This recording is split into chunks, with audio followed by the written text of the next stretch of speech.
Welcome to the latest issue of the Goals-Based Investing podcast series. I'm thrilled to be joined today by my good friend and the Dean of the Portfolio Construction Forum, Graham Rich. Graham, welcome. Thank you, Tony, and thanks so much for an invitation for me to connect with you from Sydney, Australia, and to focus around goals-based investing is a really good wrap to put around the conversation that we have and essentially what joins us together. I'd love maybe for you to talk a little bit about the Portfolio Construction Forum and some of the work that you do down in Australia supporting kind of the APEC region there. What are you doing? How are you supporting education? And then we'll get into a few topics that are kind of near and dear to both of us. Portfolio Construction Forum is 20 years old. My background is in delivering financial information, I guess you could put it in a macro sense, to those who are involved in some discretionary aspect of designing and building and managing multi-asset, multi-manager portfolios. So we're not an undergraduate business. We're not a tertiary business. We are what we call a quaternary education business. It's for those who are committed to excellence in continuing education with a specific focus around investment portfolio design. So that's what Portfolio Construction Forum does. We're connected with 2 universities in Australia, and our role is the executive education aspect of those who've got a portfolio construction role. You and I both have a passion around education, and you've been kind enough to invite me to speak at your conference in a couple of weeks here. But also I participated virtually last year.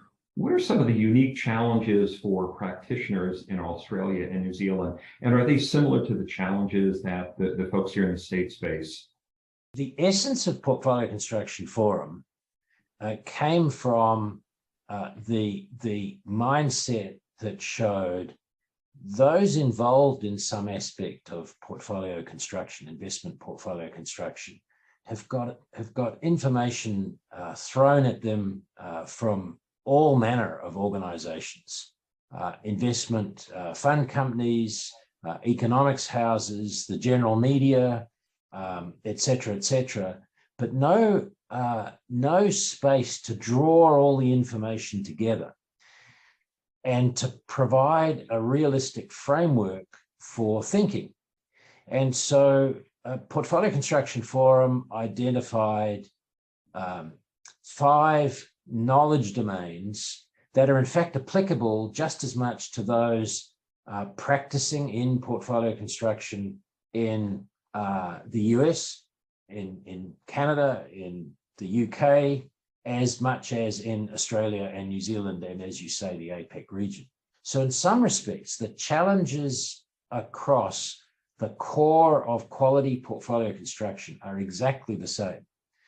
And those challenges relate mostly to an enormous amount of information and no clear framework about how to think about consolidating that information. And the intriguing thing, and the thing that brought us together in the first instance, as you know, is that the peak technical program that draws all these threads together is the Certified Investment Management Analyst, or the CIMA program. And so Portfolio Construction Forum is privileged to have responsibility in the Asia Pacific region for the CIMA program and for delivering that CIMA program and supporting CIMA certificates. So that's where we've got a lot in common, I would suggest, between practitioners in our area and practitioners in, for example, North America.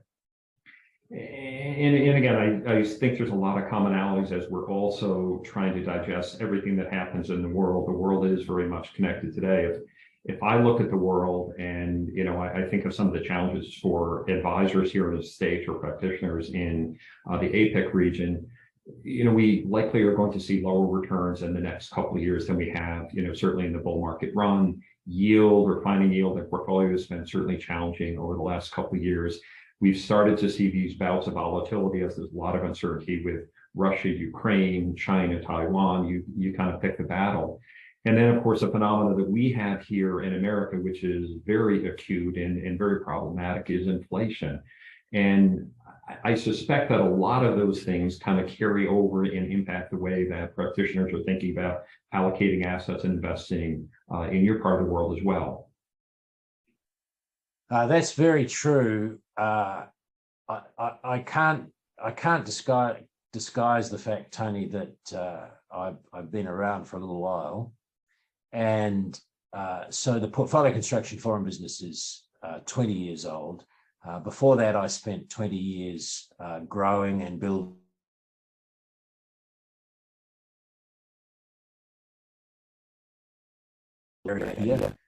So I've had 40 years in this space. And the truth is that in Australia in particular, the significant majority of those involved in practicing portfolio construction for individual investors in the wealth management world, as it would be called here, the significant majority of practitioners have never seen a recession, have never seen interest rates rise, have never seen inflation of any significance beyond 1 or 2%. And so in some respects, it is like a whole new world. And that's the environment that you're starting to touch on in your question. And that puts even more central to the thinking, how do we deal with the macro environment and make sure that the investment portfolios that are designed end up meeting individual client objectives. And that's why I opened by saying this wrap you put around this podcast series of goals-based investing is increasingly challenging because there are all sorts of new moving parts that haven't necessarily been experienced or considered by practitioners. And I think that's the same phenomenon here. You know, it's funny, you and I have both been around for a long time. We can't hide it. And candidly, we shouldn't hide it because there's a lot of wisdom and experience that comes through the fact that we've lived through multiple cycles. And certainly here in the States, I recall, you know, the horribly corrosive effects of inflation in the 80s. But you're so right that so many advisors or practitioners haven't been through that environment. And I'd argue, and I've been arguing for quite some time, advisors and practitioners need a different playbook. They need a more evolved playbook. They need different sets of tools to respond appropriately to these new challenges that we're facing. And as daunting as that can feel, the good thing is, I think we have more tools at our disposal than we ever have before. So to me, the key point here is how do we educate advisors and practitioners how to use these tools wisely and effectively? And to me, the goals-based discussion is essentially switching from just merely maximizing return, but solving for specific outcomes that clients expect and need going forward. So I know that kind of ties in also to your theme for the upcoming conference. And I remember when you and I were talking about it, I was kind of interested because I think you captured the essence of the environment we live in here today. So maybe talk a little bit about the upcoming conference and how you plan on kind of tackling and bringing all the expertise and the people who need the knowledge together. Thanks. The way I'd like to introduce an answer to your question is to say, we find it's really helpful to segment to some extent your thinking in portfolio construction terms into what we describe as, on the one hand, the fundamental factors of portfolio construction, and I'll come back and talk about that in half a moment, and on the other hand, the human factors in portfolio construction. And the human factors, to me, embrace issues of psychological influence, sociological influence, which we call phenology, and your philosophical perspective, your core beliefs that you impose into the way that you behave, that you practice.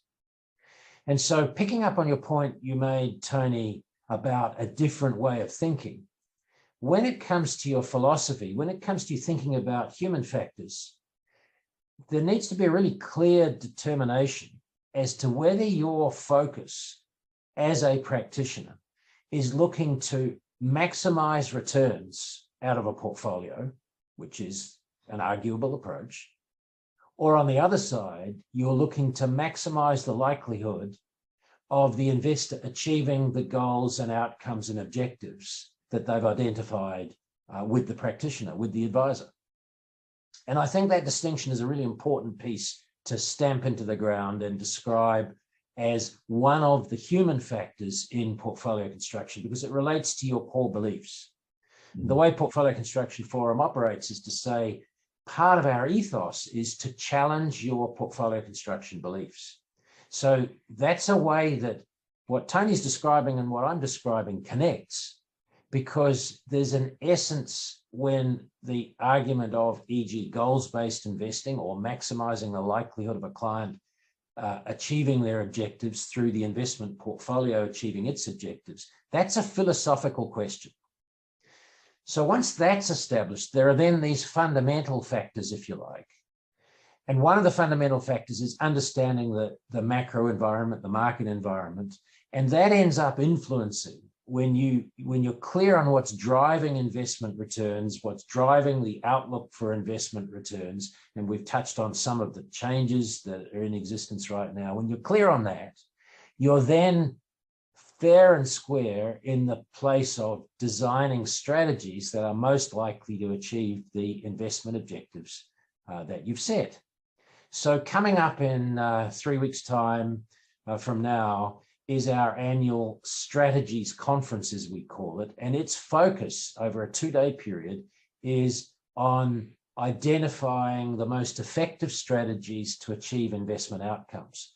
But the most effective way of designing a portfolio is going to depend on the market environment, as I've touched on, and ultimately on your philosophy. So we weave those elements in together with the Strategies Conference program, and we're delighted to have Tony Davidow coming down specifically from New York City to Sydney City to give some perspectives on goals-based investing. Fantastic. I'm really looking forward to it. Graham, we've talked a lot about what unites us and what is kind of a common set of things that we're responding to. Are there unique things in your region that maybe we don't think about here? You know, you're obviously much closer to China than we are. I suspect there's a lot more trading with China and Australia. Are there unique set of challenges that you may experience or your practitioners experience there that we're not aware of?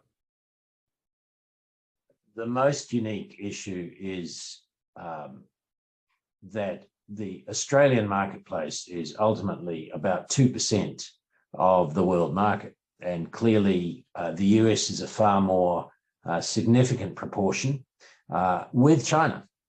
So Australia I've described previously as almost like a love child of the US and China. And the single biggest challenge that Australia has had over recent years is to try and figure out how do we make sure that we keep strong both political but also economic relations with the US and with China. So politically, Australia is very strongly aligned with the US, both in political treaties and structures, but also in its way of thinking. And yet, on the flip side, it's got a very significant trading environment in place with China because of the hard resources that Australia has been blessed with. So that's the single biggest difference I would see between Australia and the US and between the mindset of practitioners in Australia, which of necessity is very much more outward looking compared to those in the US, where it's possible to be more, if you like, introspective. You're able to be more self-contained. But notwithstanding that difference, when it comes down to the heart of designing and building and managing quality portfolios to achieve the goals that individual investors have, the same principles apply. And the same essence is in play.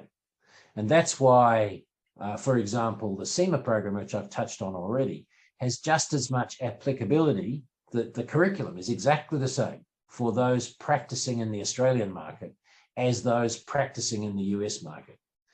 So we happen to have a different education provider, Portfolio Construction Forum, for practitioners in Australia compared to those in the US that can use Yale or Wharton or Chicago booth for the CIMA program. But the essence of the curriculum is exactly the same. So I draw together, Tony, the distinction between Australia in an operational sense, in a practitioner sense, and the US, but then bring it back together to say, but when it comes down to it, although tax, regulation, maybe some political issues are slightly different or maybe materially different, the essence of designing and building and managing quality portfolios is the same. Graham, it's been great as always, just spending time with you. And you and I, when we get together, we could go on for hours and hours just talking about the things that we're so passionate about, our beliefs around portfolio construction and investing and education and giving back to the community, which I know you do a great deal of. I look forward to seeing you in a couple of weeks, and I'll give one plug. And, I look forward to not only coming to speak, but to listen, because I know that you bring in kind of an array of speakers from all over the globe, and you offer that global perspective on the world. So I'm looking forward to participating, but also learning a lot as I'm there. So thank you so much for joining me here today. I look forward to seeing you in person, and I look forward to meeting so many of your practitioners who I had the opportunity to meet virtually last year. So thank you so much, Graham. Thank you. Look forward to seeing you and your audience. Thanks for being part of Portfolio Construction Forum.